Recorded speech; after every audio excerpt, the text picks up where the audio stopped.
Liana here. Happy Friday, guys! We made it another week down.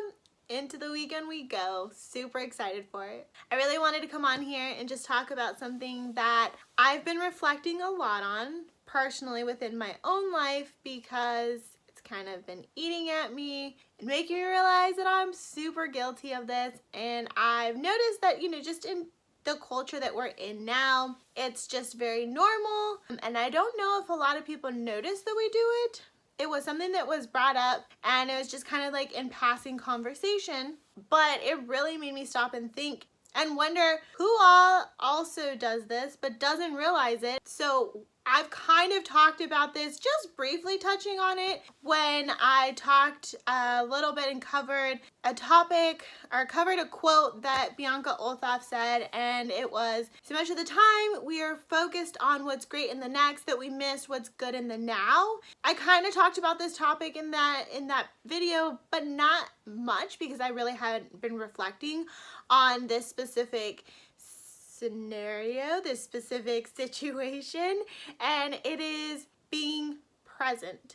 And when I say being present, I'm not talking about just physically being present, because you can be anywhere physically, but it doesn't mean you're there. Like, you're not mentally there. You're not actually taking in what's happening. You're not actually grasping the memories and taking mental note of everything that's happening. And that's for yourself, right? And I've noticed that I do that. So I've noticed that I can be on the phone with somebody, and if I'm not physically there with them, my mind wanders.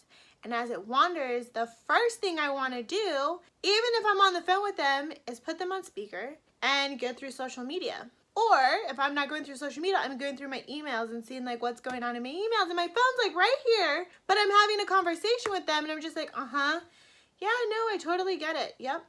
And I'm having this half-focused conversation. And I realized that it's so wrong, and I started catching myself how often I do it, and it is a force of habit. I will just do it. If somebody is not physically there to stop me and me realize, okay, I have to give this person my full undivided attention, I just automatically go for my phone and I dive into something else, and I realize it's so wrong because I'm not being in the present. I'm not being in the here and now. And there's a couple things wrong when you're not in the present, even though everything is happening around you in the present. It's you're not taking everything in. You're not making those memories. And third, but most importantly, you're telling that person they're not important enough in your life to give them your undivided attention.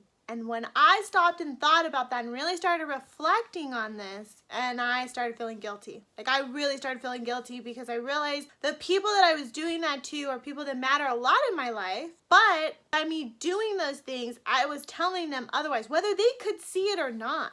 I knew I was doing it. And I felt bad, because the present is where we live. Can't go back in the past, and we can't run to the future. We're in the present. And what we do in the present is what's going to ripple into the future.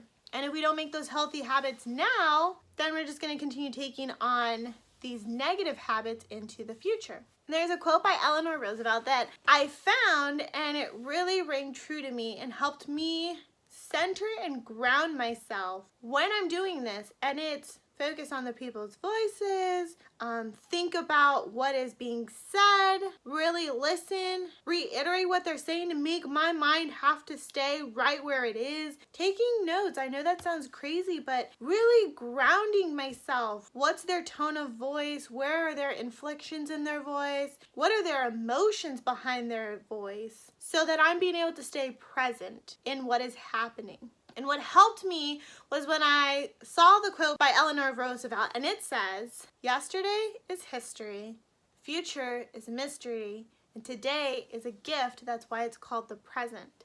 And I loved that, because it really does remind you that you can't fix yesterday, because that's history. That's in the past now. And you cannot see what's coming because the future is a mystery. You are not guaranteed the future. But today is a gift. This is, you got another day. That's a gift. And that's why it's called the present. So live in the present, live in the here, live in the now. Stop thinking about the future. The future hasn't happening. The future is taking care of itself. It's already worried about itself. Don't focus on that. And don't worry about the past. Don't worry about yesterday. It already happened. So the only place you can be is in the present. Whether that's with your family, your friends, on a call, at work, reading a book, having some alone time, be in the present moment. Take it in. I know that I'm just as guilty, so I am now learning to really, truly break away, leave my phone alone, and not let these little force of habits run and control my life. And now I'm being conscientious and paying attention to what I'm doing and being intentional in what I am doing, so that when I am in the present, I am focusing on what matters. I'm giving my attention to what matters. If that's a conversation with somebody, I am saying like, hey, I'm here, I hear you, and I respect you. You matter enough to me, and you matter because you are a human being and you deserve my attention because I decided to engage in this conversation with you, which means you deserve my attention. And that is part of loving somebody, caring for somebody, being there for somebody. Those are all things that we should be. And literally just showing attention and being present in a conversation with somebody is a good way to show love to somebody, to show that they matter, to show that, to be kind, to show that you care. So that was it. It's really quick today. Just a little something that's been on my mind, and I realized that once I had that brought to my attention, I realized how often I was doing it. So guys, that's it. Be present. Think about how often you allow yourself to be drifted away from a conversation, hanging out with family, being around friends. How often are you pulling yourself away from the present and letting the whole world go on without you? Because that's just it. Everything is still going on whether you're going along with it or not. Because either you're in your phone or you're totally detached and you're in your head and you're not in the present. Doesn't mean the world is stopping. Doesn't mean those memories aren't being created with other people in them, and you were there. Just a side note. So I hope that this helps you evaluate your life. Look to see how much you are in the present. When you're actually in the present, are you really giving your attention where it needs to be, or are you just as guilty as I am and pulling yourself away to other things and not showing people that they matter by not showing them attention that they deserve? I hope you're able to reflect on this throughout the weekend and correct it where needed. I hope you all have a great weekend. I hope you get to break away, disconnect, regroup, and get ready for the new week. I will talk to y'all later. Bye.